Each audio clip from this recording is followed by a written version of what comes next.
The stars twinkled against the black void of space as Admiral John Miller walked across the bridge of the U.S. Defiant. His steps were slow but sure. At 62 years old, he had seen many things in his life, but nothing like today. "Status report," he said, his voice calm despite the weight of responsibility on his shoulders. Lieutenant Susan Clark looked up from her screen. Her young face was serious. "Sir, the alien ships have passed Jupiter. They will reach Earth in 3 days." Miller nodded and looked at the large view screen. The Centauri ships were visible as small dots of light moving against the stars. 20 years ago, humans had found a crashed alien ship in the Arctic. The ship contained messages about a vast empire called the Centauri that ruled thousands of worlds. The messages warned that the empire would someday find Earth. That day had come. "Play the message again," Miller ordered. A blue face with 6 eyes appeared on the screen. The alien spoke in perfect English, its voice cold and mechanical. "People of Earth, I am Commander Vex of the Centauri Empire. Your world is now part of our domain. Surrender your resources and accept your place as our servants, or face destruction. You have 3 Earth days to decide." Miller's jaw tightened. The United Earth Defense Council had spent 20 years preparing for this moment. While the public knew nothing about the aliens, governments around the world had worked together in secret. "Open the secure line to Luna Base," Miller said. The screen changed to show General Paula Wright on the hidden base on the far side of the moon. Behind her, Miller could see the vast underground hangar where hundreds of ships waited. "The Centauri have crossed Jupiter," Miller told her. "It's time." Wright nodded. "The fleet is ready, Admiral. 150 ships, fully crewed and armed." For 2 decades, the best scientists on Earth had studied the alien technology from the crashed ship. They had built weapons and shields far beyond what the public knew was possible. The shipyards hidden in the asteroid belt and on Mars had worked day and night to build a fleet that could protect Earth. "Begin Operation Thunderbolt," Miller ordered. "Move all ships into position behind the moon. We will wait until they enter Earth orbit before we strike." In the next 2 days, the humans watched as the Centauri fleet moved closer. The aliens sent more messages, each one more threatening than the last. News channels on Earth showed people praying and crying, believing these were their last days. Little did they know that humanity was not helpless. On the 3rd day, the main Centauri battleship entered Earth orbit. Commander Vex's face appeared on screens worldwide. "Your time is up. What is your answer?" Admiral Miller stood on the bridge of the U.S. Defiant and gave the order everyone had been waiting for. "All ships, break lunar cover. Form attack pattern Delta. Target their engines and weapons systems only." Behind the moon, 150 warships powered up their engines. Their hulls were black as night, designed to absorb radar and light. They had been invisible to the Centauri sensors, a surprise the aliens never expected.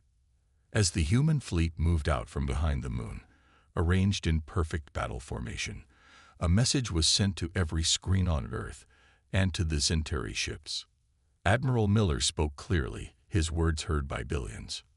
"Commander Vex, this is Admiral John Miller of the United Earth Defense Fleet. We have considered your offer.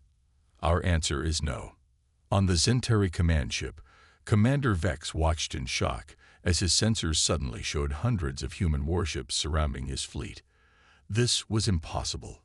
Humans were supposed to be primitive, barely able to reach their own moon. "How?" he whispered. Lieutenant Clark turned to Admiral Miller with a smile. "Sir, they're confused. Their ships are powering weapons, but slowly.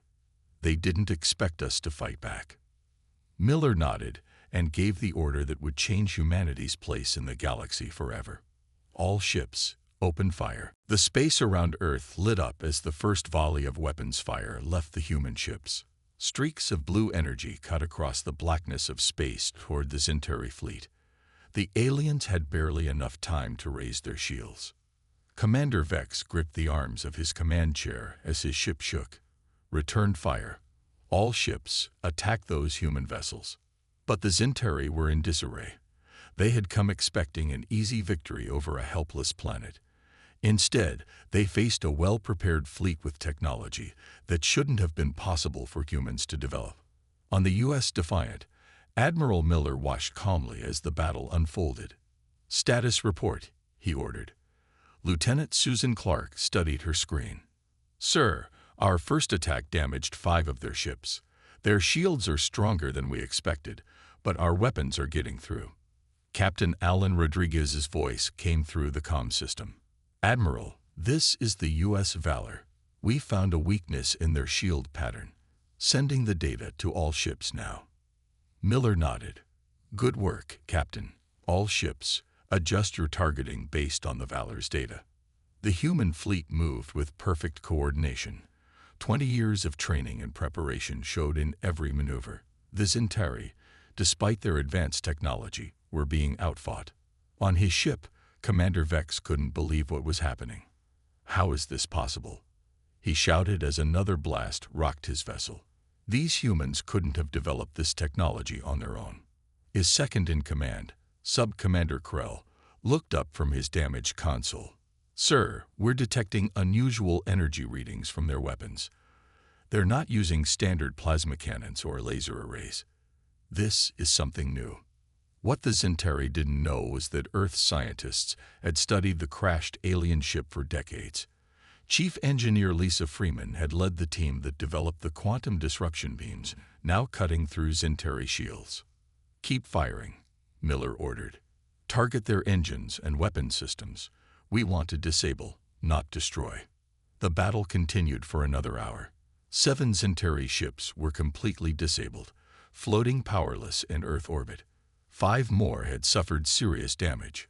Only Commander Vex's flagship and 2 escort vessels remained fully operational. "Sir," Lieutenant Clark reported, 3 Zintari ships are preparing to jump to faster-than-light speed. They're trying to escape. Miller frowned. If those ships got away, they would report back to the Zintari Empire. Earth would face an even larger attack force next time. "Captain Rodriguez," Miller called over the comm, "can you intercept those ships?" "Already on it, Admiral," came the reply. The U.S. Valor and 2 other ships broke formation, accelerating toward the fleeing Zintari vessels. On his command ship, Vex made a difficult decision. "We must report this to the Empire. Prepare for emergency jump." As his ship began powering up its faster-than-light drive, the U.S. Valor closed in.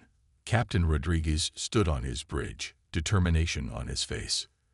"Fire the gravity anchor," he ordered. A small projectile shot from the Valor toward Vex's ship. When it detonated, it created a localized gravity well that trapped the Zintari vessel, preventing its escape. "No," Vex shouted as warnings blared across his ship. His escape had been cut off. 2 hours after the battle began, it was over. 15 Zintari ships were disabled or destroyed. Not a single human vessel had been lost, though several had taken damage. Admiral Miller opened a channel to Commander Vex's ship. "Zintari vessel. This is Admiral Miller. Your fleet is defeated. Surrender now."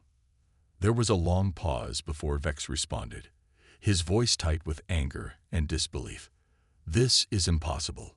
How could your primitive species defeat an Imperial battle group?" Miller allowed himself a small smile. "Perhaps you should have studied us more carefully before you threatened our world. Now about that surrender." As the disabled Zintari ships were boarded by human troops, news of the victory spread across Earth. For the first time, the public learned about the alien threat and the secret fleet that had protected them. And somewhere in deep space, 1 Zintari scout ship that had escaped the battle jumped to faster-than-light speed, carrying news that would shock the entire Galactic Empire. Humans were not the easy prey they had believed. In a massive palace on the Zintari homeworld, Emperor Kraz paced across his throne room. His 6 eyes narrowed as he watched the report from the scout ship that had escaped Earth. The hologram showed human ships destroying his fleet with ease. "Impossible," he roared, smashing his fist into a nearby table. These humans were supposed to be primitive. High General Dorn, the Emperor's top military leader, watched the recording again. "My Emperor, it seems our information about Earth was wrong. The humans have technology almost equal to ours." "How?" the Emperor demanded. "They were barely reaching their moon 20 years ago." An older Zentari stepped forward. Science Minister Vala had been warning the Empire for years not to underestimate other species. "My Emperor, we believe they found one of our crashed scout ships. They must have studied our technology and learned from it." Emperor Kraz sat heavily on his throne. This changed everything.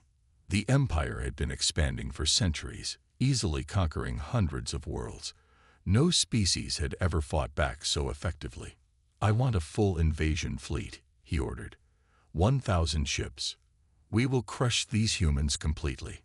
Back on Earth, Admiral Miller sat in a meeting room with the United Earth Defense Council. The 12 leaders from different nations looked both relieved and worried. "The battle was a success," Miller reported. "We captured 14 Zentari ships and over 300 prisoners. But one scout ship escaped. The Empire now knows we can fight back." Council President Maria Garcia nodded. "How long until they send a larger force?" Dr. Frank Johnson, head of Alien Technology Research, spoke up. "Based on the data we've gathered from the captured ships, it will take them at least 6 months to organize a major invasion fleet." "Then we have 6 months to prepare," President Garcia said. She turned to Miller. "Admiral, what's your recommendation?" Miller stood and walked to the large map of the solar system on the wall. "We can't just wait for them to come to us. We need to take the fight to them." Gasps filled the room. No one had expected this suggestion. "How?" asked General Paul Brown. "We've never traveled beyond our solar system." Miller smiled. "That's not entirely true, General." "Dr. Johnson." The scientist pressed a button on his tablet. A hologram appeared showing a sleek ship unlike any in the current human fleet. "This is the Explorer," Dr. Johnson explained. "Using the faster-than-light drive we reverse-engineered from the Zentari. We sent it to the nearest star system last year. It returned safely." The council members looked shocked. Only the highest military leaders had known about this test. "We have the technology to reach Zentari space," Miller continued. "What we need now is a plan." Lieutenant Susan Clark entered the room carrying a datapad. "Sir, we've finished questioning the Zentari prisoners. Most wouldn't talk, but 2 junior officers gave us valuable information." She placed the pad on the table, and a map of nearby space appeared. "This is Outpost Krell 7, she explained, pointing to a star system not far from Earth. "It's one of their forward bases, lightly defended because they never expected to find resistance in this sector." Miller studied the map. "If we could capture that outpost, we would gain access to their communication network. We could learn their plans, maybe even find allies." "Allies?" President Garcia asked. "Yes," Clark said. "According to our prisoners, many worlds in the Empire are forced to serve the Zentari. They might help us if they saw we could stand against their oppressors." The room fell silent as everyone considered this information. Finally, President Garcia spoke. "Admiral Miller, prepare your best ships and crews. Your mission is to capture Outpost Krell 7 and gather any intelligence you can about the Empire. This is no longer just about defending Earth.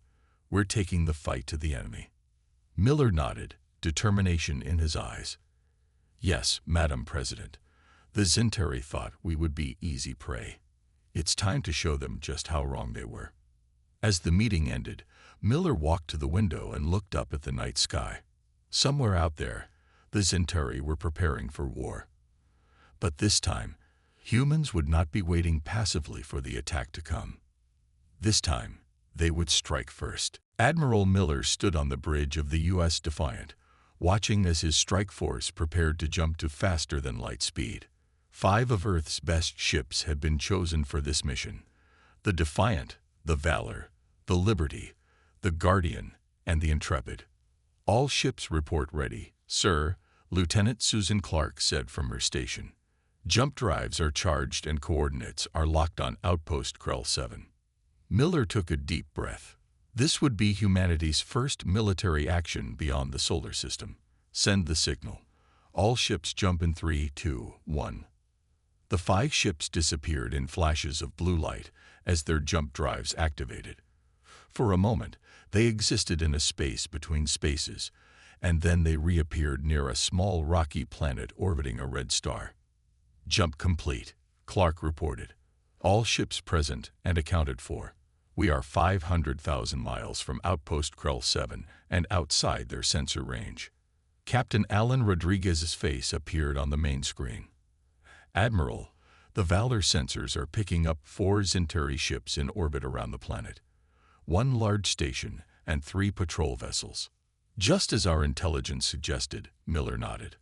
Launch the stealth probes. Let's get a closer look before we move in. Small, unmanned drones left the human ships, moving silently toward the Zintari outpost. On the Defiant screen, images began to appear of a large space station with 3 warships nearby. Their defenses are minimal, Clark noted. They really weren't expecting anyone to attack them here. Miller studied the images. Remember, our primary goal is to capture their data center intact. We need their communication codes and star maps. He opened a channel to all ships. This is Admiral Miller. Begin Operation First Strike. Guardian and Intrepid. Target the patrol ships. Valor, create a distraction near the far side of the planet. Defiant and Liberty will approach the station and deploy boarding teams. Good luck. The human ships moved with practiced precision. The Guardian and Intrepid accelerated toward the Zintari patrol vessels, weapons ready. The Valor headed toward the far side of the planet, releasing dozens of small devices that created false sensor readings, making it appear as if a large fleet was approaching. On the Zintari station, Commander Lax was enjoying a quiet shift when alarms suddenly blared. Report, he demanded. Sir, a young officer shouted. Multiple ships approaching from behind the planet, and 2 more vessels are attacking our patrols. Lax couldn't believe it. No one attacked Zintari outposts. It was suicide. Launch all fighters. Contact Imperial Command immediately. But before the message could be sent, the station's communication array exploded, hit by a precise shot from the U.S. Liberty. As chaos erupted on the station, the U.S. Defiant moved into position alongside it. 50 human soldiers in space armor launched from the ship, using small jets to guide themselves to the station's airlocks. Major Olivia Martinez led the boarding team. Remember your training, she told her soldiers through the comm. We need to secure the data center and the command bridge. Non-lethal force when possible, but don't take unnecessary risks. The human soldiers cut through the outer doors and poured into the station. The Zintari security forces were caught by surprise, many still rushing to their posts when the humans arrived. In orbit, the battle was equally one-sided. The Guardian and Intrepid disabled 2 patrol ships quickly, while the third managed to launch a distress signal before being hit by a gravity anchor that disabled its engines. 20 minutes after the attack began, Major Martinez's voice came through on Admiral Miller's comm. Sir, we have secured the command bridge and the data center. Minimal casualties on both sides. The station is ours. Miller allowed himself a small smile. Well done, Major. Begin downloading everything you can from their computers. We don't know how long we have before reinforcements arrive. As human technicians worked quickly to extract data from the Zintari systems, Miller received a report from Lieutenant Clark. Sir, we're picking up encrypted transmissions. The 3rd patrol ship got off a distress call before we disabled it. Miller nodded grimly. How long until a response force could reach us? Based on the locations we've identified so far, the nearest major Zintari base is 6 hours away at their top speed. Then we have 5 hours to get what we need and leave. Tell Major Martinez to hurry. As the humans worked against the clock, one fact became clear. They had just struck the first blow in what would become a galactic war. Dr. Emma Harris worked quickly, her fingers flying over the alien computer system as she downloaded the Zentari database. Around her, human soldiers stood guard in the captured command center of Outpost Krell 7. How much longer? Major Olivia Martinez asked, checking her watch. We have less than 3 hours before Zentari reinforcements arrive. Almost done, Emma replied. Their security was good, but not good enough. Wait. She paused, her eyes widening. Admiral Miller needs to see this right away. On the bridge of the U.S. Defiant, Admiral Miller was coordinating the evacuation of valuable technology from the Zentari station when Dr. Harris's urgent message arrived. Sir, Lieutenant Clark said, Dr. Harris has found something important in their database. She's sending it now. Miller watched as a star map appeared on his screen, with dozens of worlds marked in red. What am I looking at, Doctor? Emma's voice came through the comm. Sir, these are all worlds that have been conquered by the Zentari in the last century. The red marks indicate places where resistance movements are still active. Miller leaned forward, suddenly very interested. Are you saying there are other species actively fighting the Empire? Yes, sir, and there's more. I found secret communications between these resistance groups. They call themselves the Shadow Alliance. They'd been waiting for a species strong enough to help them challenge the Empire openly. This changed everything. Miller thought quickly. Can you contact them? I already have their communication codes. We could send a message before we leave. Miller made his decision. Do it. Tell them Earth has successfully fought off a Zentari attack and that we're looking for allies. Send the coordinates for a meeting in neutral space. As Emma sent the message, Captain Rodriguez reported that his teams had finished removing the most valuable technology from the station. We're ready to leave on your order, Admiral. Good, Miller said. Set the charges. When we go, I want this station destroyed. 2 hours later, the 5 human ships jumped away from Outpost Krell 7.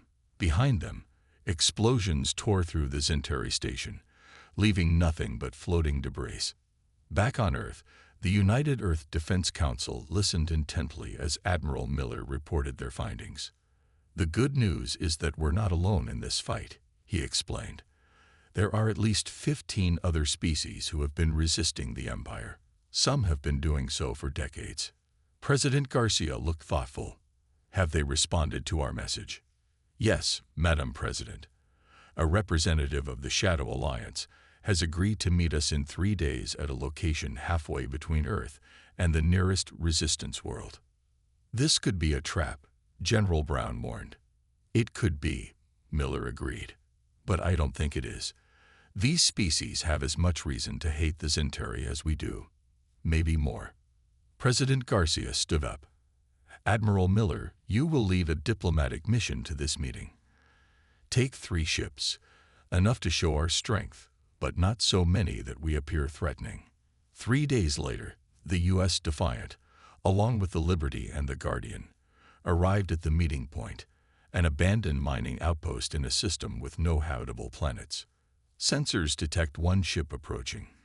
Lieutenant Clark reported. Design unknown. Not Zentari. Miller nodded. Open a channel when they're in range. Soon, a strange vessel appeared on their screens. It was sleek and silver, with unusual wing-like structures extending from its hull. A face appeared on the communication screen. Humanoid but clearly alien, with blue skin and large bright eyes. I am Ambassador Nera of the Alturan Republic, the alien said in perfect English. On behalf of the Shadow Alliance, I greet the humans of Earth. We have watched your battle against the Zentari with great interest. Miller stepped forward. I am Admiral John Miller of Earth. We seek allies in our fight against the Empire. Ambassador Nera smiled. Then it seems we have much to discuss. Admiral, the Zentari have oppressed our worlds for too long. Perhaps together, we can finally end their reign. As the human and alien ships docked, a new chapter in galactic history began. Earth was no longer alone in the fight, and the Zentari Empire faced a threat unlike any it had encountered before. 2 months after meeting Ambassador Nera, Admiral Miller stood in a large room on the neutral space station Harmony Point. Around him were representatives from 17 different alien species, all members of the Shadow Alliance. They had gathered to discuss their plan to fight the Zentari Empire. "The time for hiding is over," Miller said, pointing to a holographic map of Zentari space. "For too long, each of us has fought alone, striking small blows against the Empire. But now we must work together." Ambassador Nera nodded. "The humans have given us hope. Their technology is impressive, especially considering how quickly they developed it." Grawl, a tall reptilian commander from a world called Selter, looked doubtful. "But the Empire has thousands of ships. Even together, we cannot match their numbers." Dr. Emma Harris stepped forward. She had become Earth's expert on alien technology. "We don't need to match their numbers. We found a weakness in their defense network." She tapped a control, and the hologram changed to show a complex web of communication relays. The Zentari control their empire through these quantum communication hubs. There are 12 main hubs that connect all their worlds and fleets. If we disable these hubs, their forces won't be able to coordinate. The alien leaders murmured among themselves. This was a bold plan. "We will need to attack all 12 hubs at the same time," Miller explained. "Each of our worlds will provide ships for the attack. Earth will contribute 30 vessels, including our newest ship, the Avenger." Lieutenant Susan Clark brought up images of the Avenger, a massive warship built using a combination of human ingenuity and alien technology. The Avenger carries a new weapon, a quantum disruption beam that can disable the hubs without destroying them completely. Ambassador Nera looked impressed. "Why keep them intact?" "Because," Miller said with a smile, "once we control the hubs, we can use them to send our own message to every world in the Empire." The plan was risky but brilliant. Each member of the Shadow Alliance would attack one of the communication hubs, while a combined fleet led by the humans would strike at the main Imperial fleet base near the Zentari homeworld. Meanwhile, on the Zentari homeworld, Emperor Kraz was growing frustrated. His invasion fleet was almost ready. 800 warships gathered to crush Earth once and for all. But now there were reports of resistance attacks increasing across the Empire. "These humans have emboldened our enemies," he growled to High General Dorn. "First, they defeat our scout fleet, then they destroy Outpost Krell 7. Now resistance fighters are attacking our ships everywhere. The invasion fleet will depart in 3 days, my Emperor," Dorn assured him. "Earth will be reduced to ashes, and the other rebels will lose hope." What neither of them knew was that the Shadow Alliance was already moving into position. Human engineers worked alongside alien technicians, preparing special devices that would disable the quantum communication hubs without destroying them. On the Avenger, Admiral Miller addressed the combined fleet. Ships of different shapes and sizes filled the view screen, representing all 17 species of the Alliance. "Today we fight not just for Earth, but for all free worlds," he said. "The Zentari believe their empire will last forever. Today we prove them wrong." The alien commanders responded with their own messages of determination.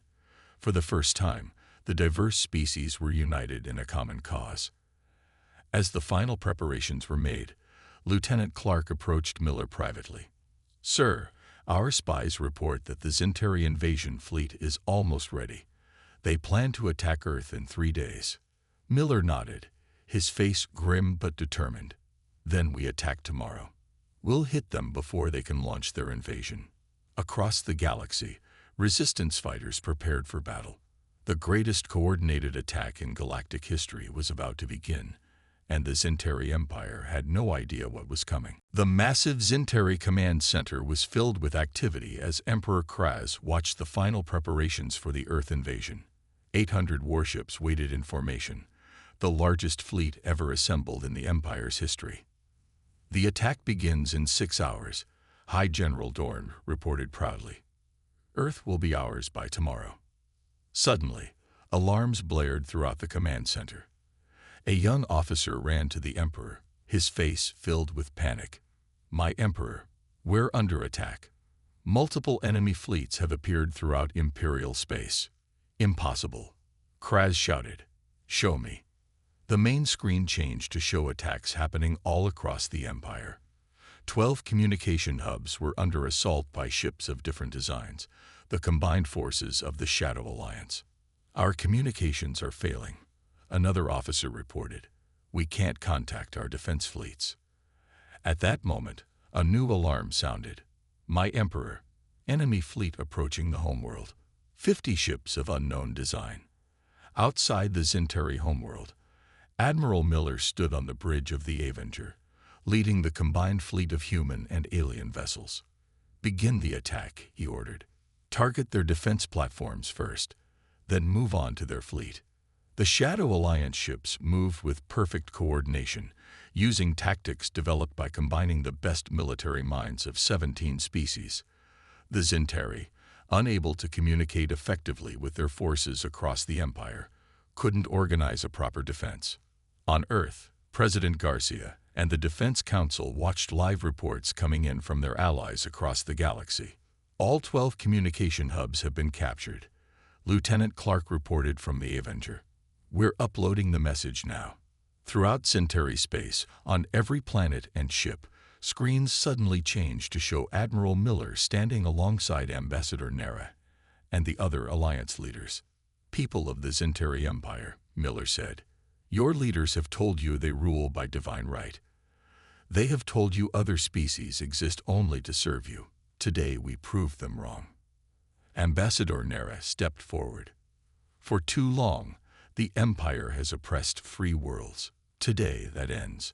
We offer all Zentari citizens a choice. Join us in building a new galactic alliance based on equality and freedom, or continue following your Emperor into a war you cannot win. As the message played, the battle around the Zentari homeworld reached its peak. The Imperial Palace shook as defense platforms fell from orbit. Emperor Kraz watched in disbelief as his grand invasion fleet broke apart under the combined attack. Some Zentari ships had even stopped fighting, their crews considering the Alliance's offer. This cannot be happening, he whispered. High General Dorn approached him, his face grim. My Emperor, we must evacuate. The palace defenses won't hold much longer. But before they could leave, the doors to the command center burst open. Human soldiers led by Major Olivia Martinez entered, followed by warriors from other Alliance species. Emperor Kraz, Martinez announced, your reign is over. Surrender now. 1 week later, Admiral Miller stood in the great hall of what had been the Imperial Palace. Representatives from all Alliance worlds, including many Zentari who had chosen to join them, gathered to sign the new Galactic Alliance Charter.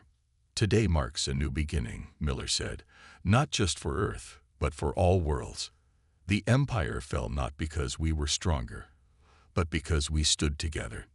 In unity, we found the strength that no single world could possess alone.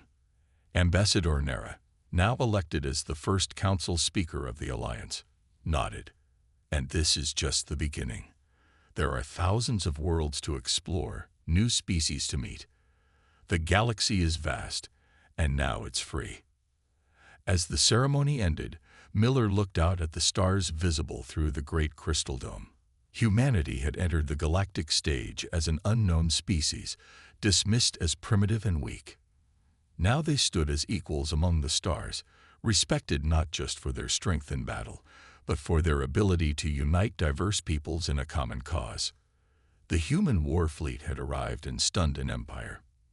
In its place, they had helped build something greater, a galaxy of free worlds working together for a better future.